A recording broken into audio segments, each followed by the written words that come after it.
Bonjour Florence Reuter. Bonjour. Alors vous êtes née à Malmedy, mais vous avez grandi, passé toute votre jeunesse à Nivelles. Est-ce que c'est cette ville qui vous a donné envie de revenir dans le Brabant wallon après avoir vécu à Bruxelles? Oh bah oui, d'abord parce que j'avais encore ma maman, ma sœur qui habitait à Nivelles, que mon mari ne voulait absolument pas vivre à Bruxelles, et que donc je me suis dit on va faire un compromis, on va aller entre Nivelles et Bruxelles. Bon, Bruxelles c'était pour le boulot, alors on va aller s'installer entre les deux. Moi je me rapproche de mes origines, et puis je suis quand même pas trop loin du lieu de travail.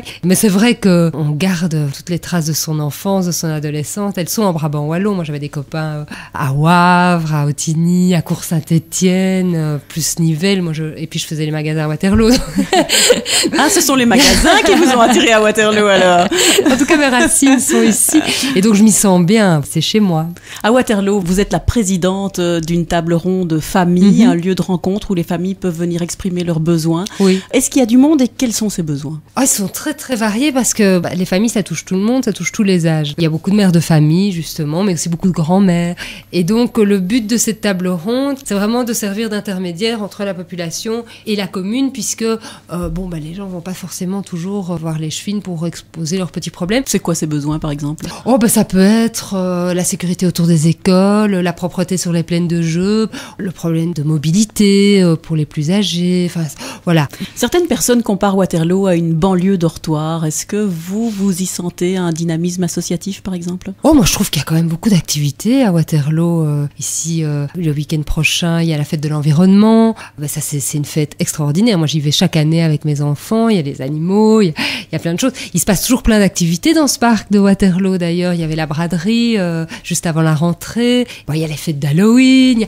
Il y a quand même beaucoup de choses. Et d'ailleurs, moi, c'est bien simple. Depuis que je suis revenue en Brabant wallon et donc à Waterloo, je vis à Waterloo. Je ne fais pas qu'y dormir, j'y vis, je rencontre les gens. Le mois prochain va se créer un service d'échange de services. Je viens coudre tes rideaux et en échange, tu viens faire du babysitting, je vais te monter ta pelouse en échange. Est-ce que vous pensez que ça va marcher dans Waterloo? C'est toujours très difficile, mais il y a du partage à Waterloo. Moi, je l'ai vu, j'ai, en toute modestie, fait de la mayonnaise au marché de Noël l'an dernier pour la Fondation contre le cancer du sein. Et je vois que ça fonctionne. Les gens discutent entre eux. Il y a beaucoup de... Et donc, oui, pourquoi pas? La grosse actualité aussi, c'est cette fameuse patinoire synthétique que la commune veut acheter plutôt que louer. L'opposition parle d'un gadget. Vous en pensez quoi, vous?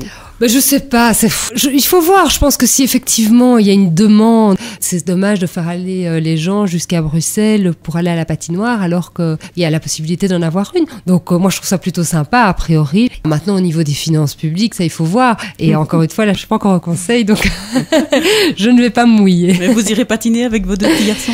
Oui, je les laisserai peut-être et je les regarderai parce que je suis pas du tout douée, mais... Merci, à demain Florence Reuter. À demain.